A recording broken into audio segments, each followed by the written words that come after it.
ফেব্রুয়ারিতেই ত্রয়োদশ জাতীয় সংসদ নির্বাচন। সারা দেশ প্রস্তুত হচ্ছে একটি অবাধ, সুষ্ঠু ও গ্রহণযোগ্য নির্বাচনের জন্য। ভোটের হাওয়ায় কি ভাবছেন সাধারণ মানুষ থেকে শুরু করে আগামীর জনপ্রতিনিধিরা, সে কথা জানাতে ডিবিসি নিউজের ইলেকশন এক্সপ্রেস ছুটে যাবে সবগুলো সংসদীয় আসনে। আজ সারাদিন আছে সংসদীয় আসন 14, নীলফামারী 3-এ। স্বাগত জানাচ্ছি সিএসআরএম ডিবিসি ইলেকশন এক্সপ্রেসে। আমার সঙ্গে এই মুহূর্তে যুক্ত আছেন জেলা এনসিপির যুগ্ম সমন্বয়কারী। কথা বলবো, জানার চেষ্টা করব এই নীলফামারী 3 আসনের এনসিপির বর্তমান অবস্থা কি। স্বাগত আপনাকে সিএসআরএম ডিবিসি ইলেকশন এক্সপ্রেসে।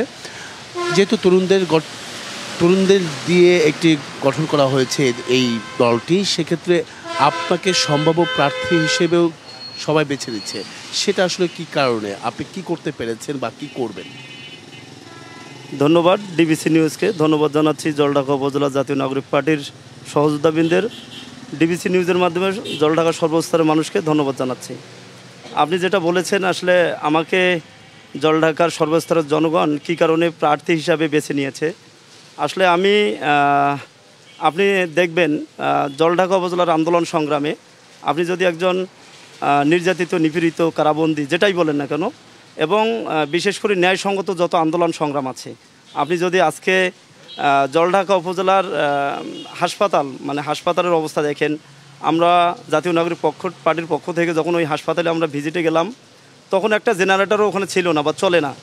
আমরা সেখানে ভিজিটের পরে সেখানে যথেষ্ট পরিমাণ জেনারেটর, ক্লিনার এবং নার্স সেখানে নিয়োগ দেওয়া হয়েছে, যদিও এখনও ডাক্তার আমরা পাইনি। আপনি যদি গত পরশু দিনের একটা ঘটনা জলঢাকায় দেখেন, যেটা আপনারা হয়তো জেনেছেন, সেটা হচ্ছে আমাদের জলঢাকা উপজেলার মন্তেরডাঙ্গার একটা খেলার মাঠ।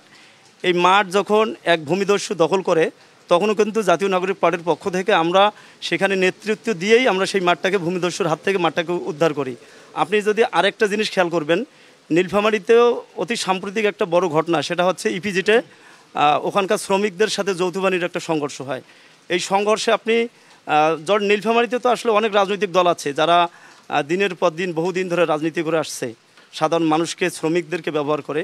দেখবেন ওই ঠিকানের যে সমস্যাটা সমাধানের আমরা এনসিপির পক্ষ থেকে যে উদ্যোগটা নিয়েছি, আমরা ওখানে যে ভূমিকাটা লিওন ভাইয়ের নেতৃত্বে আমরা নীলফামারী জেলা জাতীয় নাগরিক পার্টির পক্ষ থেকে রেখেছি, আপনি খোঁজ নিয়ে দেখেন অন্য কোনো প্রার্থী বা অন্য কোনো দল সেখানে এরকম ভূমিকা পালন করতে পারে। ভোটের যুদ্ধে এনসিপি কতটা এগিয়ে থাকবে বলে মনে করছেন এই আসনটি থেকে আপনার দল?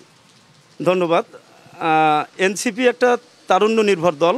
আপনি যদি বাংলাদেশের 36 দিনের আন্দোলন সংগ্রাম দেখেন, এখানে তরুণরা জিতে গেছে, এখানে যুবকরা জিতেছে। এনসিপি কিন্তু তাদের নিয়ে দলটাকে গঠন করেছে।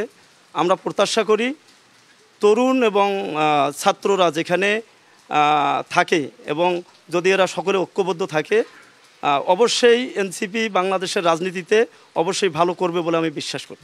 জামাত রয়েছে, বিএনপি রয়েছে, আরও অন্যান্য দল রয়েছে, সেক্ষেত্রে কতটা চ্যালেঞ্জ হতে পারে নির্বাচনের মাঠে? দেখুন, আপনি লাস্ট যদি দেখেন, বাংলাদেশে এখন ভিপি নির্বাচিত বিশ্ববিদ্যালয়গত নির্বাচন হচ্ছে। আপনি দেখবেন গত 54 বছরের ইতিহাসে যারা তথাকথিত রাজনীতি করেছে, যারা মানুষকে জিম্মি করে, টেন্ডারবাজি, ধান্দাবাজি করে রাজনীতি করার চেষ্টা করেছে, এই তরুণ ছাত্র সমাজ তাদেরকে কিভাবে প্রত্যাখ্যান করেছে। ঢাকা বিশ্ববিদ্যালয়ের মতো জায়গায় যেখানে শিবিরের একটা মিছিল করা অত্যন্ত দুঃসাহস ছিল, সেখানে তারা বিশাল ব্যবধানে অত্যন্ত, আপনারা তো জামাত না, ছাত্র শিবির না, আপনি সেটা প্রেক্ষিতে তো আপনি বলতে চাচ্ছি, সেখানেও কিন্তু তরুণদের একটা অংশগ্রহণ ছিল। এবং আমার কাছে যেটা মনে হয়েছে যে এখানে ছাত্র শিবির তাদের যে কর্ম, তাদের যে সাংগঠনিক কার্যক্রম, দূরদর্শিতা, ঐক্যবদ্ধতা, তাদের মধ্যে গ্রুপিং না থাকার কারণেই যেমন তারা ওখানে অত্যন্ত সফলভাবে জয়লাভ করেছে। আমিও বিশ্বাস করি এনসিপি একটা নতুন দল হিসেবে সাংগঠনিক কার্যক্রম শুরু করেছে।